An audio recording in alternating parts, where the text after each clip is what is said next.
who we are is easy. It's just that through lots of different belief systems, it's made to seem very complicated. But it really is not complicated at all. Whatever appears is timelessly free, and there's nothing that needs to be done about it.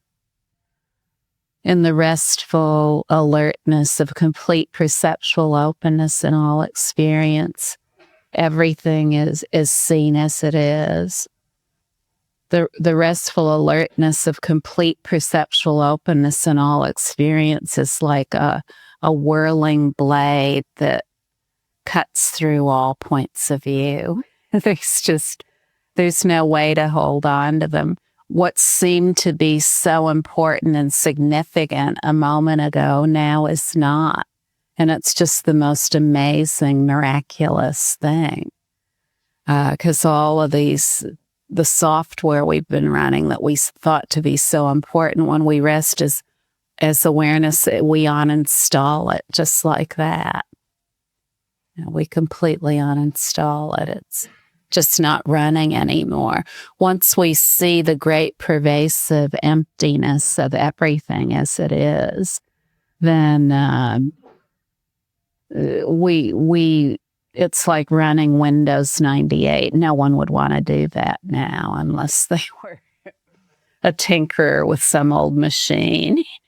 But no one would want to. What's the new Windows Visio or something like that? And the new operating system. But, no one would want to play around with that. And it's just like no one would want to use the internet of 35 years ago today. And we wouldn't want to use one of those old telephones, where you picked up the thing and held it to your ear, and then you picked up the other piece and talked into it, and you had to click the thing and call the operator, and then the operator would connect you to somebody else. Well, yeah, no sense in doing that when it's so easy. See, all the software that we feel has been installed and is just cranking away, running us, and that we're totally at the whim of. There's never been anything there. It's never been anything troublesome. It's only when we think it's troublesome and we apply a lot of belief systems to what's going on that we feel burdened. And in each of our cultures, we have many of these belief systems, no matter what they are.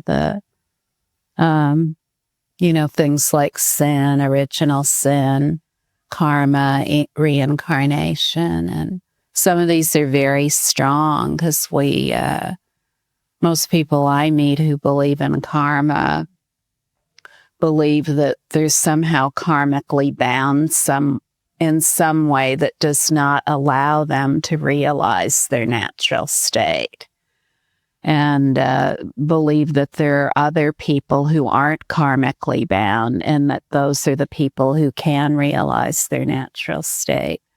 And even if you have a belief system like that, I just suggest that you rest as awareness when that belief system comes up. And from the great equalness of everything as it is, you will come to truly understand that all belief systems are primordially pure.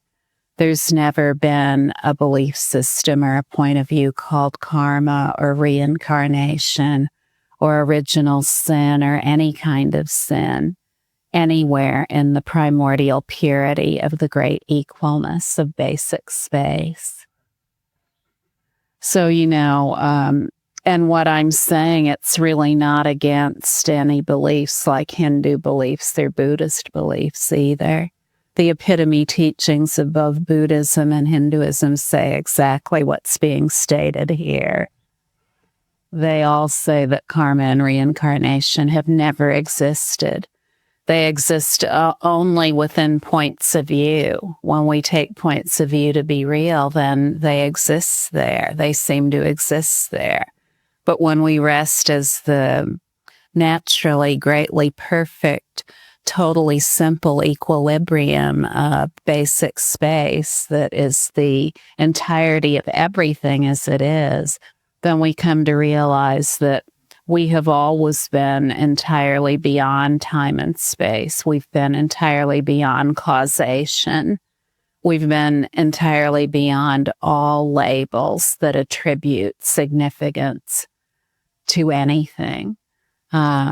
Whatever appears, it has two aspects, and those two aspects are its vivid appearance as whatever it appears to be, and the basic space of awareness. Those are the two aspects. And unless we know those two aspects of everything, then we can't possibly understand the true nature of reality.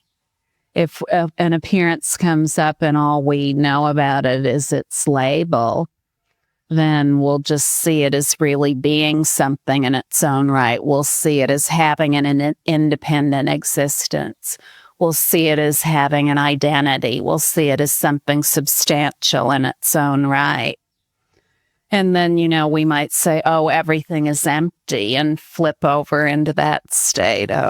It's an empty basic state, so I'm just going to stay put in that state. But you see, neither of these are places to take up residence, either in that everything is empty or that everything is something.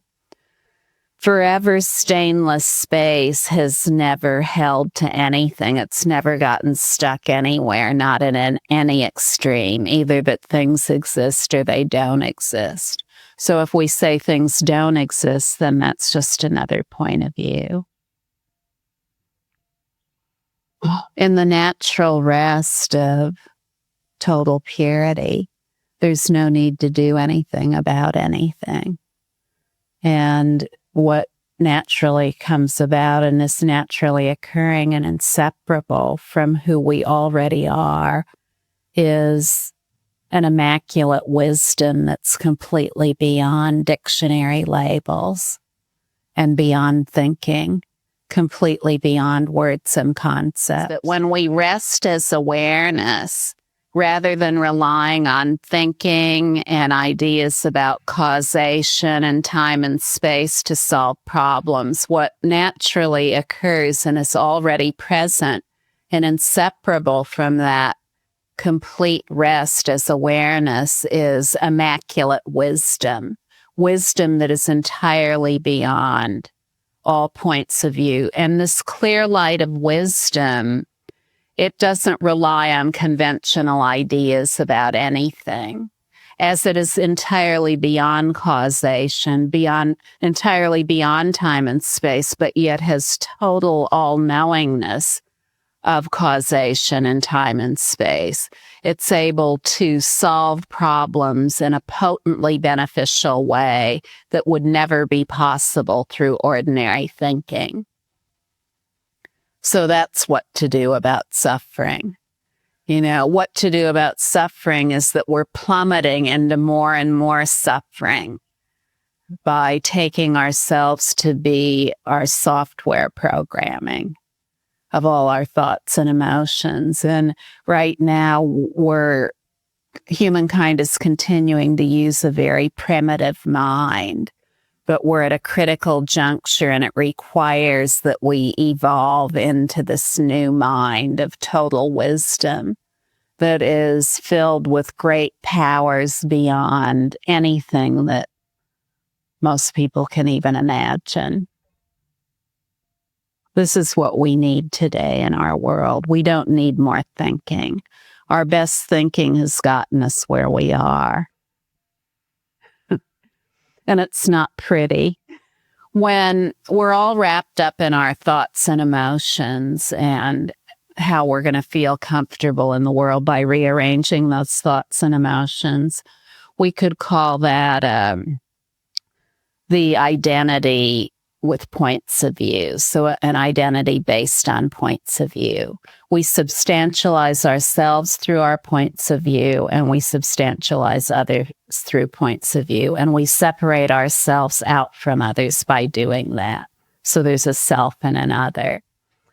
Now, so that's the point of view identity. The other identity I would call the wisdom identity.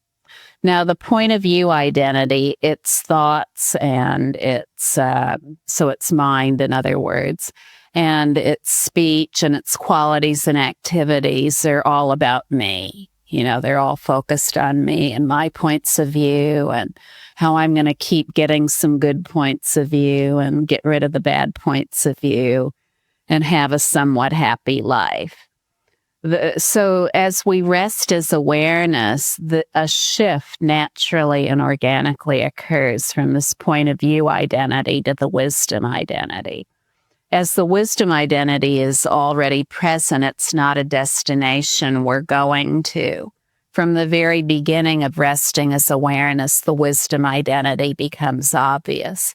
The first time that we say something like anger comes up and we rest as awareness, the awareness that is the basic space of the anger, rather than elaborating on the anger. In other words, saying, I'm angry because of this, I'm angry because of that, or whatever it is. We just rest as awareness as the anger vanishes naturally without a trace.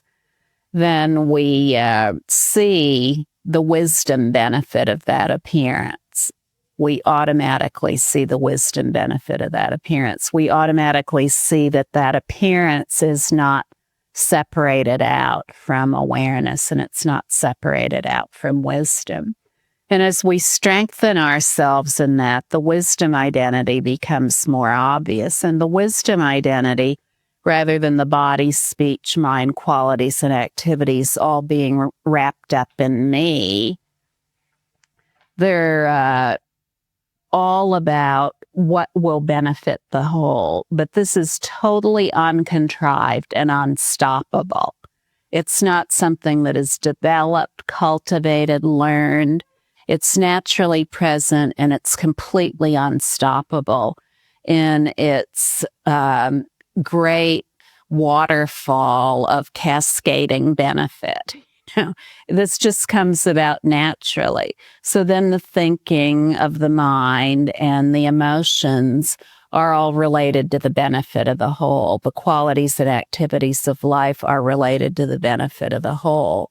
So in the beginning, self-benefit is realized. The self-benefit of complete freedom from all thoughts and emotions. Complete freedom, night and day, from all thoughts and emotions. And as that intensifies, it becomes benefit for the whole.